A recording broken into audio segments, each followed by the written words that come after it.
मेरी मौत का जोर चलता नहीं है।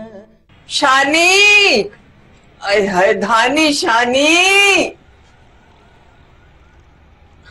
ओहो बीजी, आप क्यों आ गई? हम बस आ ही रहे थे ना। अरे आवाजें दे देकर थक गई हूँ बेटी, मेरा हलक खुश्क हो गया है। तुम दोनों को तो अल्लाह मौका दे गप्पे हाँकने का। जब देखो एक जगह खड़ी होके इधर उधर की हाँकती रहती हो। नहीं नहीं बीजी, हम तो बस आ रहे थे। आप चले, बल्कि हम आपके साथ चलते हैं। चले ना, आए चले।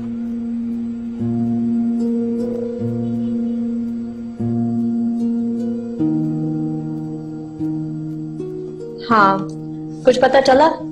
नहीं मैम, समीर साहब का तो सेल सुबह से ही ऑफ जा रहा है। अच्छा तुम जाओ। और सुनो, आज की सारी मीटिंग्स कैंसिल कर दो। जब तक समीर साहब नहीं आएंगे ऑफिस में, मैं कोई मीटिंग में नहीं जाऊंगी। लेकिन मैम, वो ऑस्ट्रेलियन कंपनी वाले तो पहुंचने वाले हैं और हम उनसे पहले ही कमिटमेंट कर चुके हैं। कह दिया कि मैं कोई मीटिंग्स अटेंड नहीं करूंगी। तुम्हें बात समझ में नहीं आती? जाओ, go and issue circular. Yes ma'am.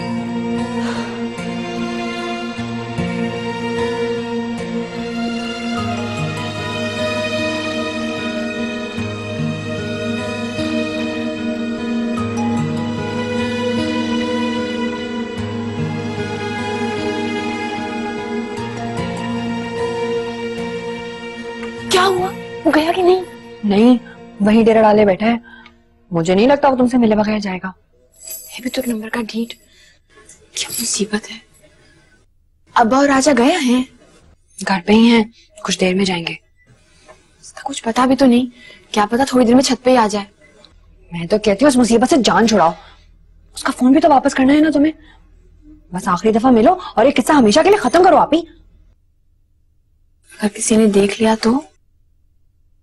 आप ही, ये तुम कह रही हो? आज तो तुम्हारी डायलॉग मैं और मेरी बातें तुम कर रही हो। हाँ, इसके पागलपन से मुझे डर लगने लगा है।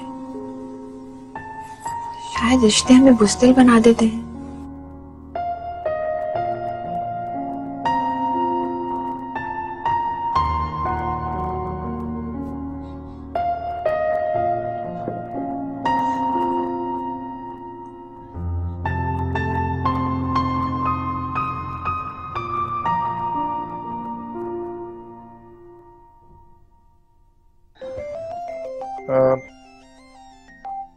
शेख साहब, जरूरी कॉल आ गई, मैं आपको कॉल बैक करता हूँ थोड़ी देर में, ठीक है?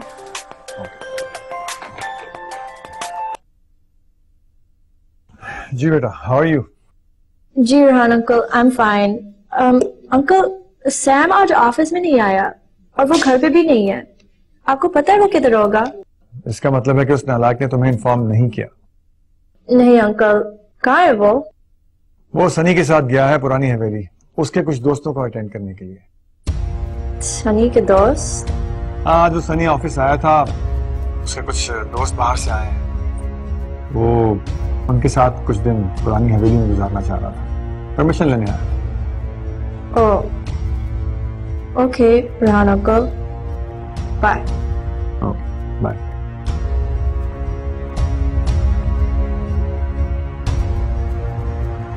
पुरानी हवेली?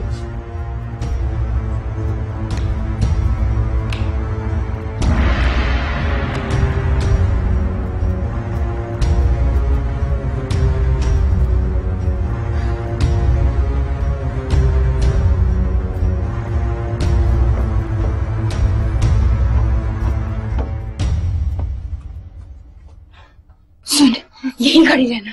बीजी या कोई और आने ना पाए। हाँ, और तुम फिक्र ना करो, अब्बा और राजा जो है वो काम पे गए हुए हैं और बीजी को मैं बावर्ची खाने में अपनी पसंदीदा डिश बनाने में इतना जाकर आई हूँ कि वो 2 घंटे से पहले बाहर नहीं निकलेंगी। अच्छा, उसका मोबाइल तो दे। ये लो। अब क्या हुआ है? शानी, हाँ दुआ करना। ये ले समीर, गर्मा गर्म चाय ले आया मैं तेरे लिए। समीर, कहाँ जाए समीर? ओ भाई, कहाँ जा रहे हैं? उसकी छत पे जा, उसको बुला ले यहाँ पर। कैसे जाएगा? सीढ़ी लगा रहा हूँ ना, पकड़ इसे। देख ले भाई एक दफा। अबे यार समीर, अब जाओ भी, और देर ना करना, जाओ ना।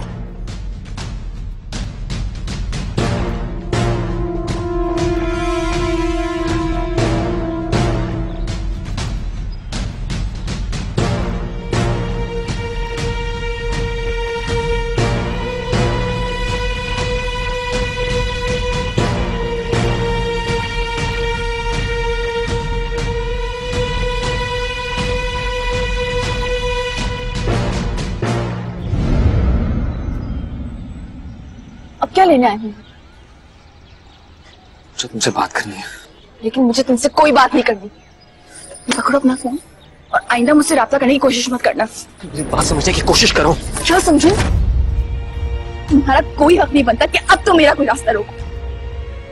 जाओ, तुम्हारी मंगेतर तुम्हारा इंतजार कर रही हो। ये पेंसिल उस पर खेल।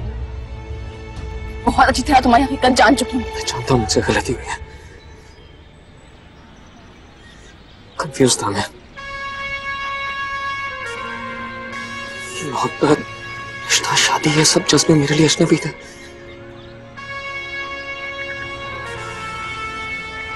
लेकिन जिस दिन तुम्हें किसी और का होते देखा, उस दिन जाने क्या कुछ बदल गया मेरे अंदर।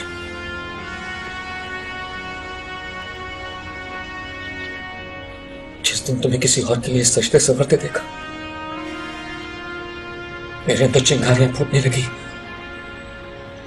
जिंदगी में पहली बार जेलस फील किया मैंने। मैं तुम्हें खोना नहीं चाहता था। नहीं, मेरी बात समझने की कोशिश करो। क्या समझने की कोशिश करूं? क्या समझने की कोशिश करूं?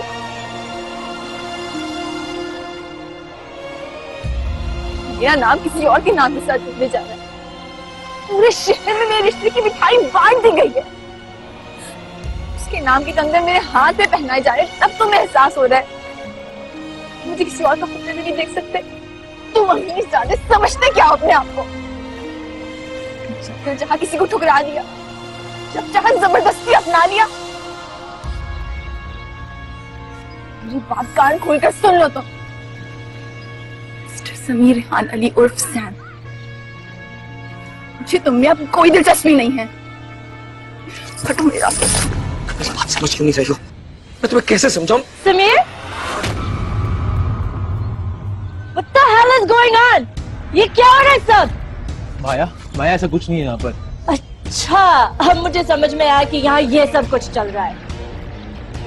ऐसा कुछ नहीं है जैसा तुम समझ रही हो। वैसे मुझे पता नहीं था कि तुम्हारा स्टैंडर्ड इतना गिर चुका है कि तुम सारी दुनिया को छोड़कर इन अंदरूनी शहर की पेंडू लड़की के साथ फ्लर्ट करने लगे हो। Wow, I feel really bad for you, Sam. Maya, behave yourself. क्या? You're caught red-handed. और तुम मुझे कह रहे हो कि मैं बिहेव करूं? How dare you, Sameer? कोई डिफेंस की छिपकली। मेरे बारे में कुछ भी कहने से पहले 1000 मरतबा सोचना। तुम्हारा मंगेतर आया मेरी छत पे, मैं नहीं गई थी इसकी छत पे। संभालो अपने मंगेतर को। माया, यहाँ लड़ने की जरूरत नहीं है, चलो यहाँ से। चलो बात खत्म करो यहाँ पे। तुमको तो मैं बाद में देख लूंगी। मुझे नहीं पता था कि तुम सैम के लिए डेट भी अरेंज करने की ड्यूटी देते हो। You're the main facilitator. क्या कहते हो मुझको? माया, stop it. Enough is enough. Relax Maya, relax. चलो। सुनिए, क्या फरमा रही है तुम्हारी ना? वक्त मुझ जैसी पेंडू लड़कियों पे बर्बाद करना छोड़ दो। इस काम के लिए इस जैसी बहुत फारग लड़कियां मिलेंगी तुम्हें। माया, जरूरत नहीं है लड़ने की। चलो आ जाओ। चलो हिम्मत कैसे हुई बात करने की? छोड़ो, चलो आओ। मैंने पिघला दिया पत्थरों को, एक तेरा दिल पिघलता नहीं है। मैंने पिघला दिया पत्थरों को, एक तेरा दिल पिघलता नहीं है। आप बैठे हैं बालिन पे मेरी, मौत का जोर चलता नहीं है। आप बैठे हैं बालिन पे मेरी, मौत का जोर चलता नहीं है। मेरी मौत का जोर चलता नहीं है। बेटा प्लीज प्लीज अपने आप को संभालो। It's everything will be okay. देखा, so insulting and so embarrassing.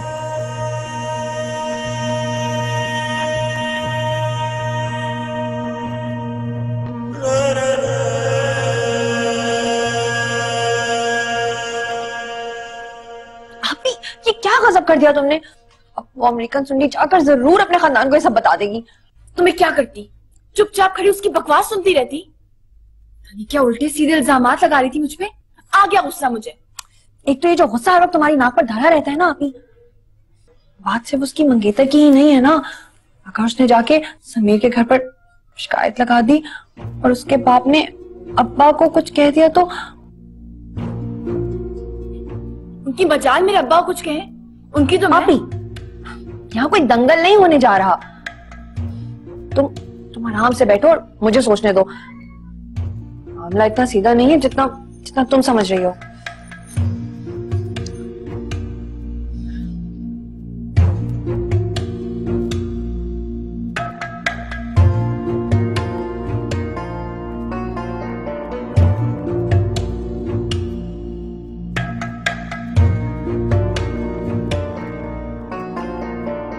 What? क्या कह रही हो तुम? समीर का दिमाग तो नहीं खराब हो गया? भाई दिमाग ही तो खराब हो गया, इसीलिए तो उसने उस 2 टके की लड़की के पीछे माया जैसी लड़की की इंसल्ट की है। लेकिन समीर को उस मामूली लड़की में क्या इंटरेस्ट हो सकता है? खैर, मैं घर आके बात करता हूं उससे। देखें, ये सब कुछ शेख कलीम की बेटी का किया धरा है। उसी ने मेरे बेटे पे डोरे डाले हैं। ये मिडिल क्लास लड़कियां बहुत तेज होती हैं। मेरा बेटा तो मासूम है, ही इज इनोसेंट। वो तो अभी तक लंदन और पाकिस्तान के माहौल के फर्क को नहीं समझ सका। उसे क्या पता कि ये मिडिल क्लास लड़कियां किस तरह ऑपरेट करती हैं। वो सब तो ठीक है, लेकिन तुम एक काम करो, फौरन से पहले से रियासत के घर जाओ और माया को संभालो। मैं इस नाजुक मौके पर कोई लॉस बर्दाश्त नहीं कर सकता। और उस बेवकूफ को समझाओ कि इस वक्त हमारा सब कुछ सिर्फ और सिर्फ इस रिश्ते के सर्वाइवल पर बेस कर रहा है। आप शेख कलीम से पूछें कि ये ड्रामा कब से हमारे नाक के नीचे चल रहा है। मैं माया के पास जाती हूँ और मैं उसको संभालने की कोशिश करती हूँ। Okay okay.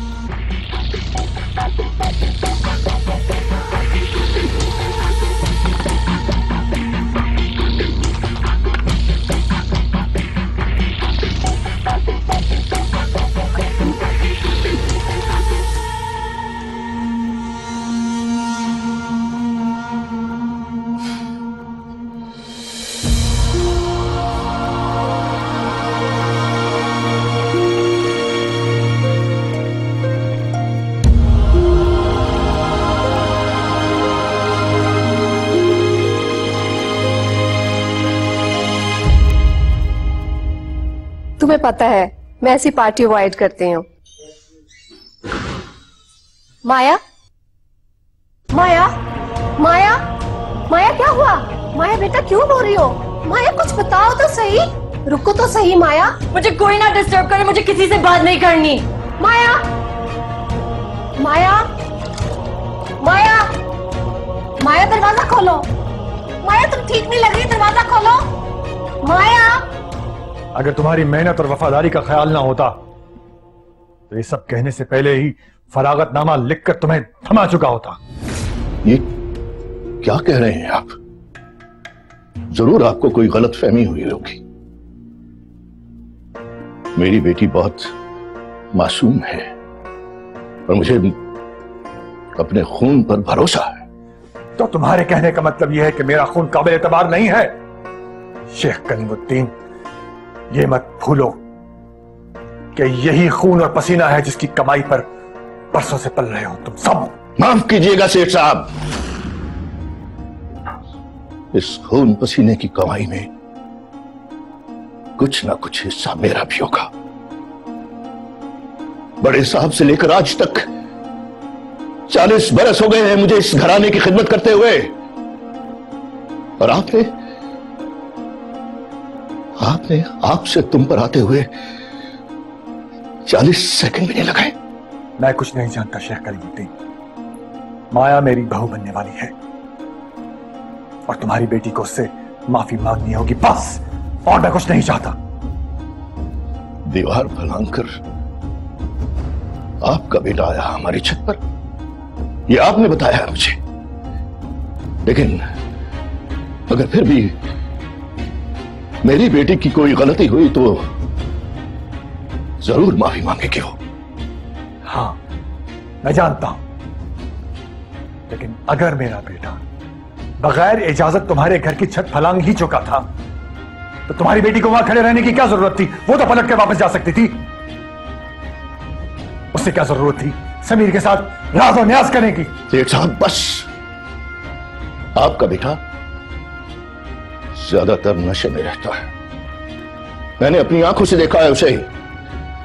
और हमारे इलाके के बदनाम शराबी बाबू बोतल से दोस्ती है उसकी। और हो सकता है कि वो उस वक्त भी शराब के नशे में हो। और कोई शराबी अगर छत पलांग कर अब आपके सामने आ खड़ा हो तो कोई क्या करेगा? बताइए, क्या कर सकता है कोई? हाँ?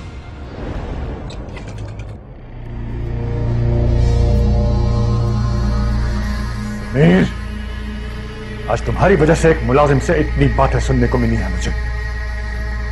This is unbearable. आप खुद गए थे उससे मिलने? जी भाभी, मैं खुद गया था, वो बिल्कुल बेकसूर है। आप इस बात का अंजाम जानते हो? उस लड़की का बाप हमारी कंपनी में बरसों पुराना मुलाजिम है। ये खबर इस घर पे बिजली बन के गिरेगी। मगर क्यों?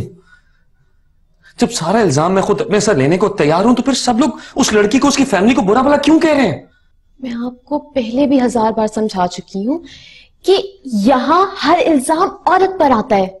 मर्द को तो पहले ही मासूम और बेगुनाह होने का सर्टिफिकेट हम दे चुके होते हैं। लेकिन मैं ऐसा नहीं होने दूंगा।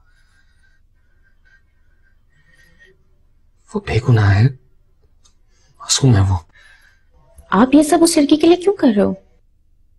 ऐसी क्या खास बात है उस लड़की में? बहुत खास बात है उसमें, लेकिन मेरे लिए बहुत खास है।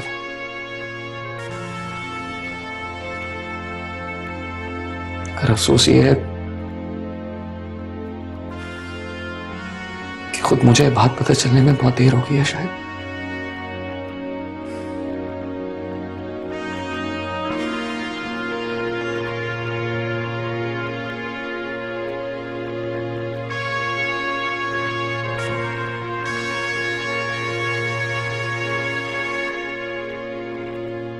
वो सेठ रेहान का शराबी बेटा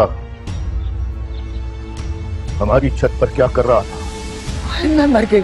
ये क्या कह रहे हैं आप वीर जी? ठीक कह रहा हूं मैं।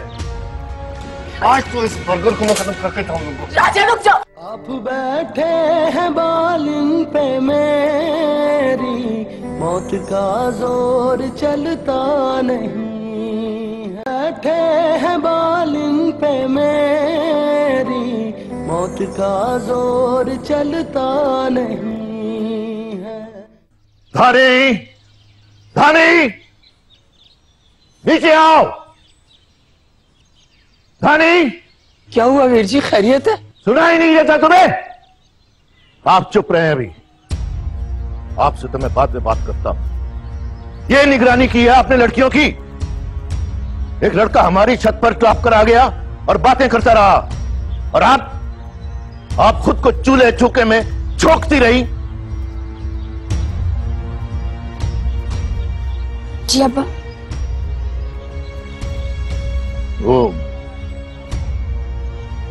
वो सेठ रेहान का शराबी बेटा हमारी छत पर क्या कर रहा था? मैं मर गई। ये क्या कह रहे हैं आप वीर जी? ठीक कह रहा हूं मैं, ठीक कह रहा हूं मैं। और दुख तो इस बात का है कि मैं अभी तक जिंदा हूं, मर नहीं गया। अल्लाह ना करे, ऐसा क्यों कह रहे हैं? मरने की दुआ ना मांगू तो और क्या मांगू? जिंदगी भर की कमाई हुई इज्जत दो पल में दो कौड़ी की कर दी उस लफंगे ने।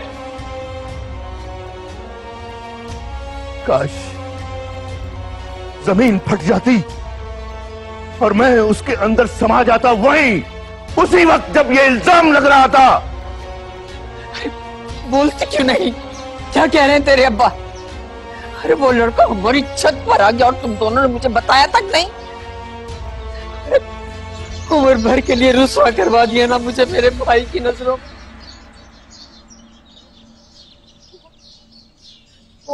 वो जबरदस्ती आया था हमारी छत पे बीच। मुझे उसी वक्त क्यों नहीं बताया? मैं हड्डी पसली तोड़ देती उसकी आकर। मैं बात आगे नहीं बढ़ाना चाहती थी बीजी, वो उससे कोई गलतफहमी हो गई थी। मैं उसकी गलतफहमी दूर करने गई थी और उसकी मंगेतर ने हमें बात करते हुए देख लिया।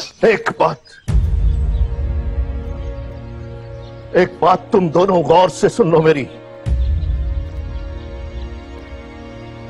एक बाप के लिए इससे बड़ी जिल्लत और इससे बड़ी मौत नहीं हो सकती जब उसकी बेटी पर इल्जाम लग जाए तब।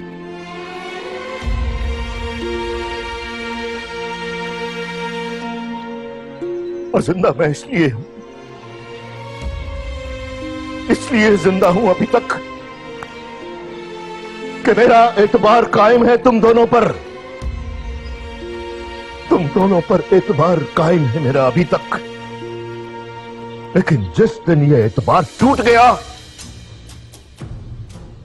उस दिन अपने हाथों से कब्र खोदना,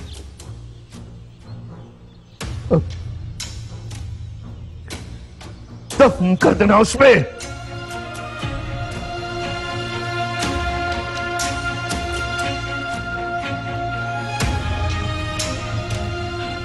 वीर जी, वीर जी,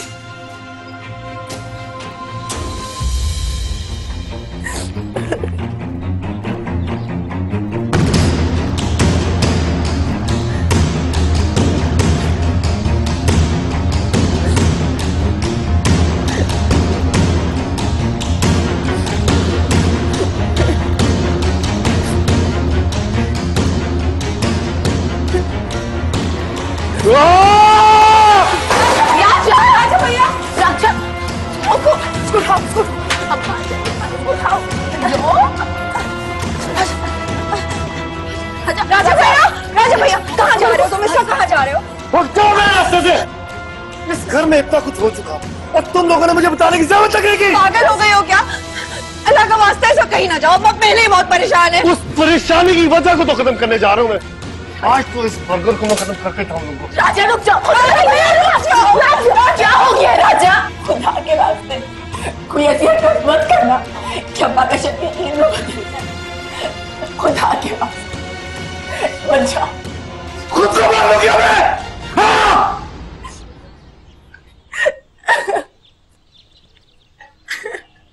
खानी तो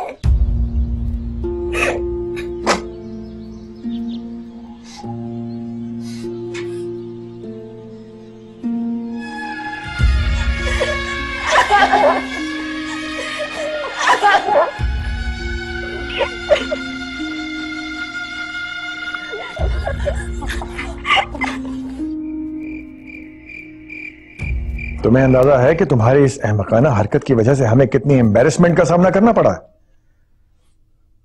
रियासत के सामने आंख उठाने के काबिल नहीं छोड़ा तुमने। रियासत अंकल क्यों? उनका मेरी पर्सनल लाइफ से क्या लेना देना? होने वाले ससुर हैं वो तुम्हारे, उनका लेना देना नहीं होगा तो और किसका होगा? होने वाले ससुर है ना, हुए तो नहीं। और मुझे समझ नहीं आ रहा आप लोगों ने इतनी छोटी सी बात का बतंगड़ क्यों बना दिया? इतनी सी? Oh my God. कोई बताओ इसे, और कोई बताओ इसको। देखिए मेरी आप दोनों से रिक्वेस्ट है, ये मेरा पर्सनल मामला है और मुझे खुद डील करने थे। तुम डील करोगे? हाँ, खाक डील करोगे तुम? इस सारा मैसअप हुआ ही तुम्हारी वजह से है।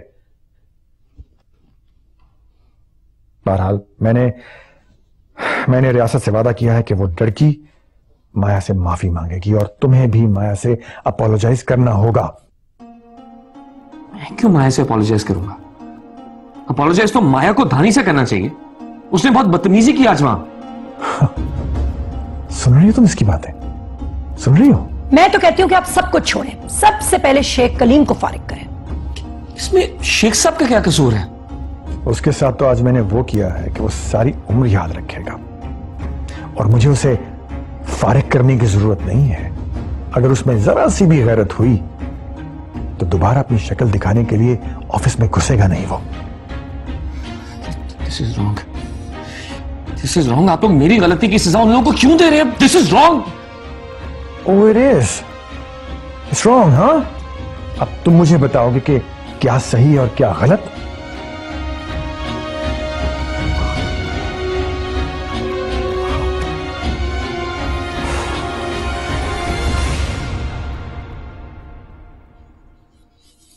Unbelievable, unbelievable.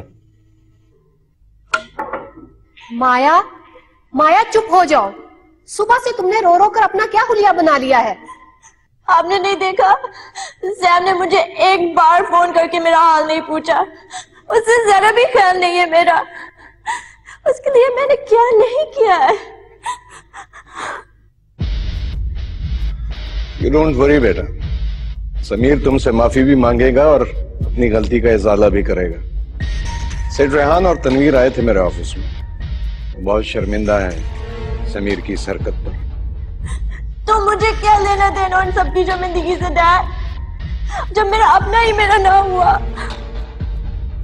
माया, तुम इस मामले को कुछ ज्यादा ही सीरियस ले रही हो। समीर की जिंदगी में उस जैसी लड़की की अहमियत क्या हो सकती है? कोई ना कोई बात जरूर है जिसका हम सबको इल्म नहीं। हमें कोई फैसला जल्दी नहीं लेना चाहिए। इस मामले का भी जल्द पता चल जाएगा कि असल बात क्या है। You just calm down and let me handle this matter.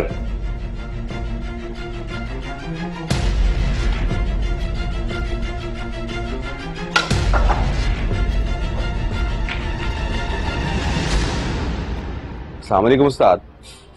खैर तो है, सुबह सुबह ही बुला लिया दुकान पे। नहीं है, खैर ही तो नहीं है यार। चाप पर यार दो गुड्डे दे दो। नहीं है, चल जा दे दो, पड़े तो हुए और चल चल, तुझे कहा ना चल। क्या बात है राजा, परेशान क्यों है?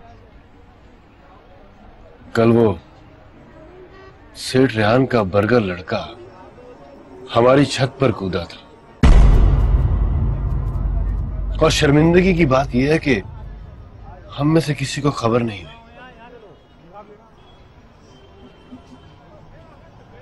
दानी भी थी वहां पर उस वक्त छत पे। तू क्या कह रहा है राजा? उसकी ये मजाल। चल चल अभी उस मम्मी डैडी का घर अभी साफ चुकता करते हैं उसके साथ। नहीं कमी, नहीं नहीं नहीं, क्योंकि धानी ने अपनी कसम दी है। तो फिर क्या करें? ऐसे हाथ पे हाथ रख के भी तो नहीं बैठ सकते। और तू क्या समझता है? तू क्या समझता है कि मैंने रात आराम से काटी है? तड़पता रहा हूं मैं सारी रात, एक एक पल मैंने गिन गिन के गुजारा है सालों। उस सेठ ने मामू की बड़ी बेइज्जती खराब की है,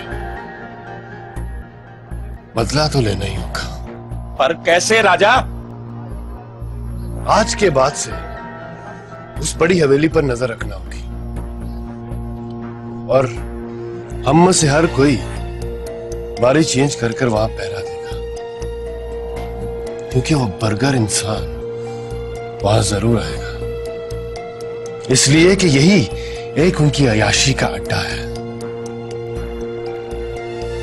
और जैसे ही वो वहां पे आए तो तुम लोगों ने मुझे खबर कर देनी है। खबरदार जो तुम तीनों में से किसी ने उससे पहले हाथ लगाया तो, क्योंकि वो राजा का कर्जदार है और उससे अपना कर्ज सबसे पहले राजा ही वसूल करेगा। तो फिक्र न कर उस्ताद, अब हम सब मजीद चौकन्ने हो जाएंगे। एक बार उस अमीरजादे को दोबारा इस मोहल्ले की दहलीज तो पार कर देते, फिर देखना। और एक बात का ख्याल रखना,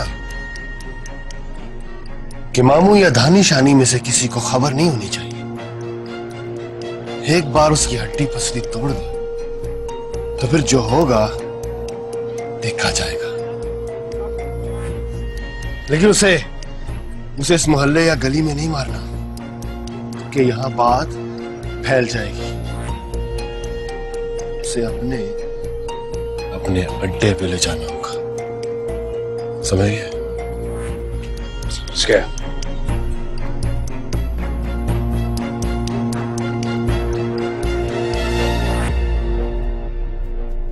आप बैठे हैं बालिन पे मेरी, मौत का जोर चलता नहीं है पे मेरी, मौत का जोर चलता नहीं है। Are you out of your mind? तुम जानते हो तुम क्या कहना चाह रहे हो? खबरदार, खबरदार जो तुमने वहां दोबारा जाने का सोचा भी तो।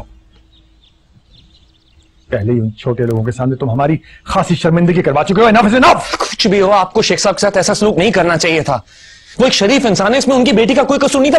मैं खुद गया था उनकी छत पर, और ये बात कल से 1000 बार बता चुका हूं सबको। फजूल बातें मत करो समीर, ये मामला अभी दबा नहीं है। और तुम्हें पता है कि तुम्हारे रियासत अंकल तुमसे कितना नाराज हैं? Do you have any idea कि उन्होंने तुम पर कितना इन्वेस्ट किया हुआ है? वाह, यानी रियासत अंकल भी मुझे एक बिजनेस प्रोजेक्ट ही समझते हैं। ग्रेट डैड, मैं किसी के इन्वेस्टमेंट या किसी के करियर को दांव पर नहीं लगा रहा। मेरी अपनी सेल्फ रिस्पेक्ट दांव पे लगी रही है। मैं सिर्फ उसे बचाना चाहता हूं, बस। और रही बात माया की या रियासत अंकल की, तो उनसे मैं खुद बात कर लूंगा। और प्लीज आप लोग मुझे कोई प्राइस पॉइंट समझना बंद कर दें। जिसे वक्त आने पर कैश करवा लेंगे। मेरी अपनी पर्सनल लाइफ है जिसे जीने का पूरा हक हासिल है मुझे, प्लीज।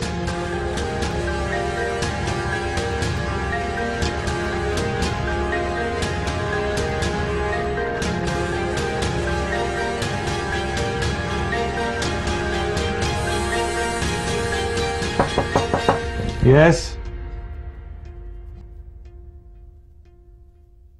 आपने बुलाया सर? शेख कलीम को बुला कर लाओ, और अगर अभी तक वो दफ्तर नहीं पहुंचे तो पैगाम भिजवाएं। सर वो तो हस्बे मौत सुबह ही आ गए थे। ठीक है, आप उन्हें बुलाएं और सारे स्टाफ को भी हॉल में जमा करें। कंपनी की साख का मामला है, उस पर बात करनी है।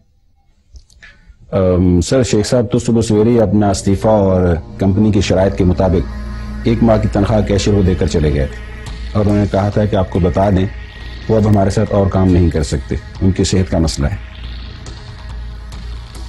ठीक है, ठीक है, आप जाइए सर।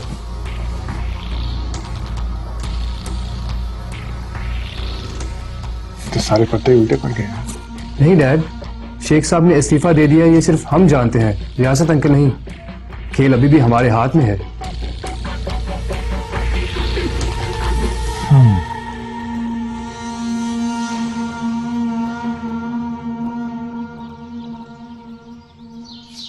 ये लो, और देखो ये जो गंद कर रहे हो ना, इसे साफ भी कर देना बाद में। हाँ कर दूंगा अम्मा, कर दूंगा साफ।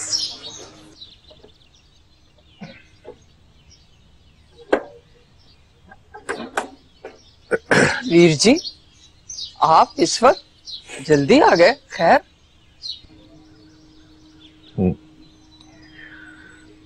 हाँ बस खैर ही समझो आप। मैं आज नौकरी से इस्तीफा दे आया हूं।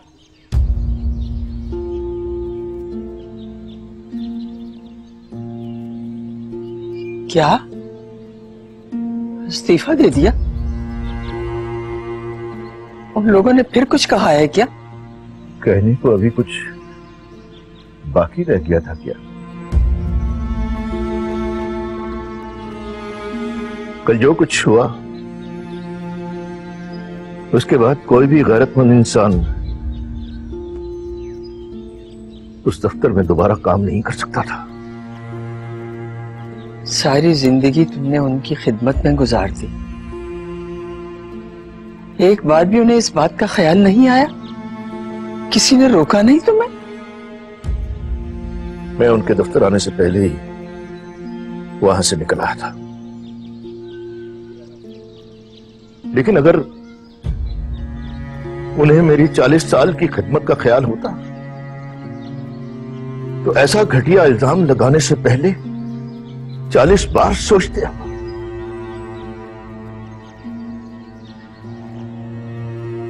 कर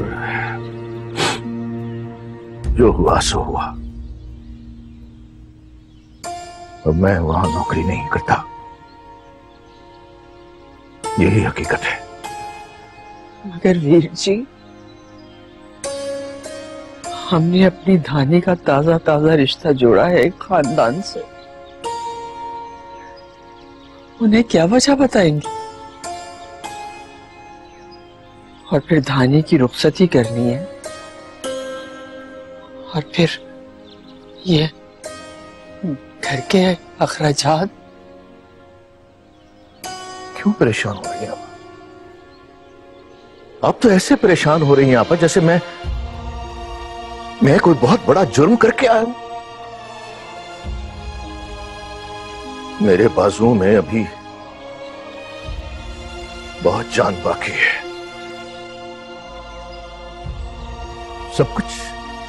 सब कुछ वैसे ही होगा आपा, जैसे पहले होता था। मैं आप लोगों को कभी भूखे पेट सोने नहीं दूंगा।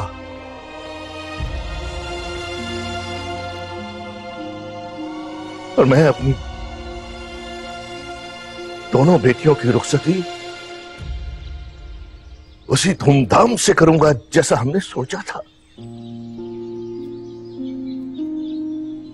इसके लिए चाहे मुझे बाजार में ठेला लगाना पड़े या मेहनत मजदूरी करनी पड़े।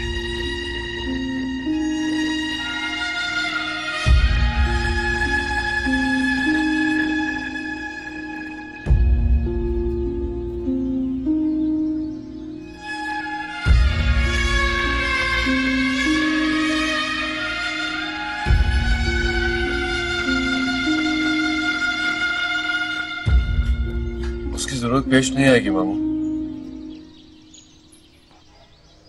मैं अभी जिंदा हूं और मैं सब घर वालों को बिठा कर खिला सकता हूं, आप सब घर वालों को।